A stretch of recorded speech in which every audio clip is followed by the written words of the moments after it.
ఇక్కడున్నటువంటి తహసీల్దార్ గారు, ఇన్ఛార్జి తహసీల్దార్ గారు ప్రజలకు అందుబాటులో లేరు.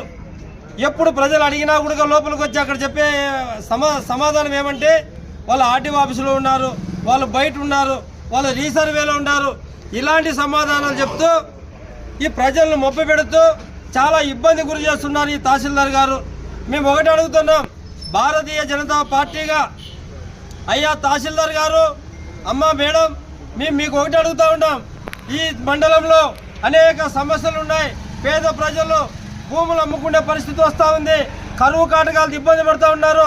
ఆ భూములు అమ్ముకోవాలని మనం అగ్రిమెంట్ చేస్తే దాన్ని రిజిస్టర్ చేసినప్పటికీ, చలాన కట్టినప్పటికీ అది 1 ఓల్డ్లో పెడతా ఉన్నారు. ఆ ఓల్డ్లో తీస్తే కానీ రిజిస్టర్ కాదు. అప్పుడు కొన్నోడు మాత్రం నువ్వు నాకు దొంగగా అవి అమ్మావని చెప్పి వాళ్ళ మీద నిందలేస్తూ ఉన్నారు.